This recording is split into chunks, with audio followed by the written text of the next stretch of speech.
Book 2, Chapter 25 of Resurrection. Nekhludoff awoke next morning feeling as if he had been guilty of some iniquity the day before. He began considering. He could not remember having done anything wrong. He had committed no evil act, but he had had evil thoughts. He had thought that all his present resolutions to marry Katusha and to give up his land were unachievable dreams, that he should be unable to bear it, that it was artificial, unnatural, and that he would have to go on living as he lived. He had committed no evil action, but what was far worse than an evil action, he had entertained evil thoughts, whence all evil actions proceed. An evil action may not be repeated, and can be repented of, but evil thoughts generate all evil actions. An evil action only smooths the path for other evil acts. Evil thoughts uncontrollably drag one along that path. When Nekhludoff repeated in his mind the thoughts of the day before, he was surprised that he could, for a moment, have believed these thoughts. However new and difficult that which he had decided to do might be, he knew that it was the only possible way of life for him now, and however easy and natural it might have been to return to his former state, he knew that state to be death. Yesterday's temptation seemed like the feeling when one awakes from deep sleep, and without feeling sleepy wants to lie comfortably in a bed a little longer, yet knows that it is time to rise and commence the glad and important work that awaits one. On that, his last day in Petersburg, he went in the morning to the Valyevsky Ostrov to see Shastova. Shastova lived on the second floor, and having been shown the back stairs, Nekhludoff entered straight into the hot kitchen, which smelt strongly of food. An elderly woman with turned-up sleeves, with an apron and spectacles, stood by the fire stirring something in a steaming pan. "Whom do you want?" she asked severely, looking at him over her spectacles. Before Nekhludoff had time to answer, an expression of fright and joy appeared on her face. "Oh, Prince!" she exclaimed, wiping her hands on her apron. "But why have you come the back way? Our benefactor! I am her mother. They have nearly killed my little girl. You have saved us," she said, catching hold of Nekhludoff's hand and trying to kiss it. "I went to see you yesterday. My sister asked me to. She is here. This way, please," said Shostova's mother, as she led the way through a narrow door and a dark passage, arranging her hair and pulling at her tucked-up skirt. "My sister's name is Kornilova. You must have heard of her," she added, stopping before a closed door. "She was mixed up in a political affair, an extremely clever woman." Shostova's mother opened the door and showed Nekhludoff into a little room, where on a sofa with a table before it sat a plump, short girl with fair hair that curled round her pale, round face, which was very like her mother's. She had a striped cotton blouse on. Opposite her, in an armchair, leaning forward so that he was nearly bent double, sat a young fellow with a slight black beard and moustaches. "Lydia, Prince Nekhludoff," he said. The pale girl jumped up, nervously pushing back a lock of hair behind her ear, and gazing at the newcomer with a frightened look in her large grey eyes. "So you are that dangerous woman whom Vera Doukhova wished me to intercede for?" Nekhludoff asked with a smile. "Yes, I am," said Lydia Shostova, her broad, kind, childlike smile disclosing a row of beautiful teeth. "It was Aunt who was so anxious to see you. Aunt!" she called out in a pleasant, tender voice through the door. "Your imprisonment grieved Vera Doukhova very much," said Nekhludoff. "Take a seat here, or better here," said Shostova, pointing to a battered easy-chair from which the young man had just risen. "My cousin Zakharov," she said, noticing that Nekhludoff looked at the young man. The young man greeted the visitor with a smile as kindly as Shostova's, and when Nekhludoff sat down, he brought himself another chair and sat by his side. A fair-haired schoolboy of about 10 also came into the room and silently sat down on the window-sill. "Vera Doukhova is a great friend of my aunt's, but I hardly know her," said Shostova. Then a woman with a very pleasant face, with a white blouse and leather belt, came in from the next room. "How do you do? Thanks for coming," she began, as soon as she had taken the place next to Shostova's on the sofa. "Well, and how is Vera? You have seen her? How does she bear her fate?" "She does not complain," said Nekhludoff. "She says she feels perfectly happy." "Ah, that's like Vera. I know her," said the aunt, smiling and shaking her head. "One must know her. She has a fine character. Everything for others, nothing for herself."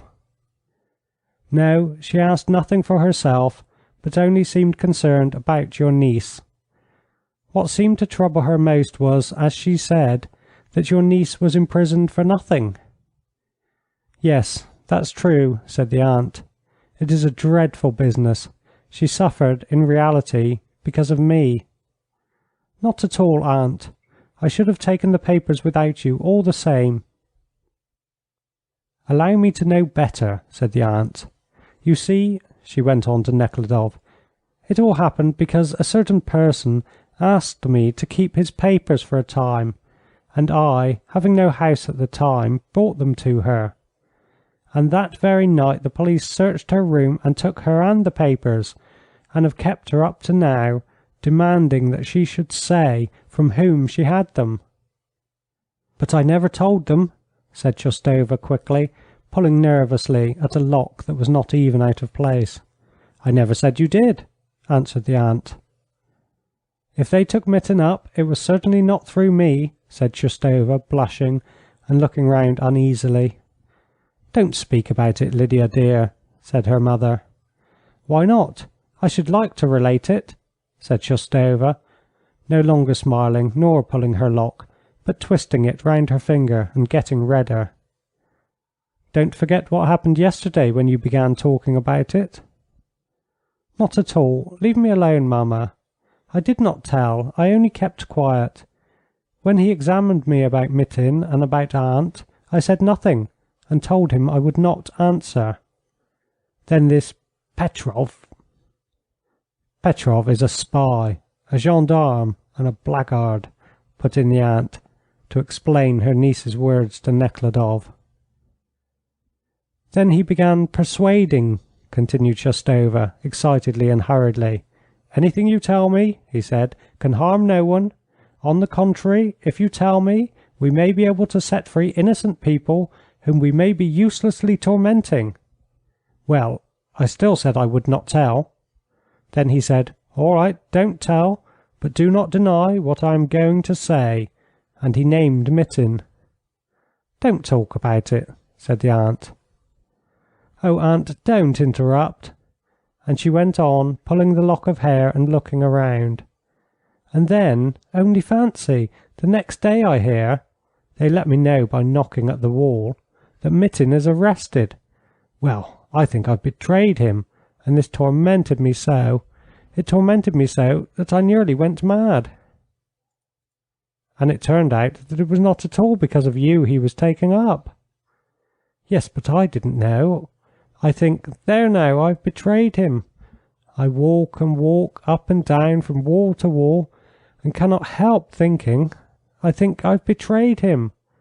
I lie down and cover myself up and hear something whispering, 'Betrayed, betrayed, Mitin, Mitin betrayed.'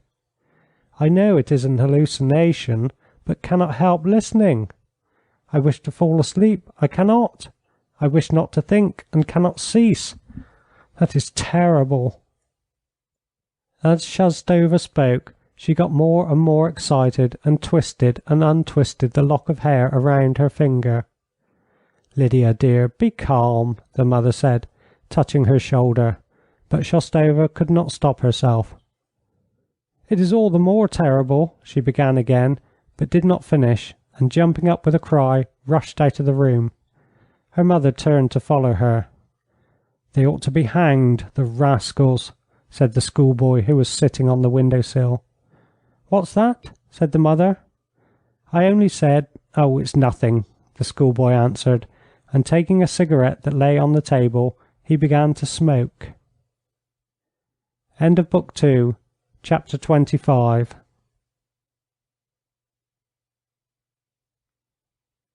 Book 2, Chapter 26 of Resurrection.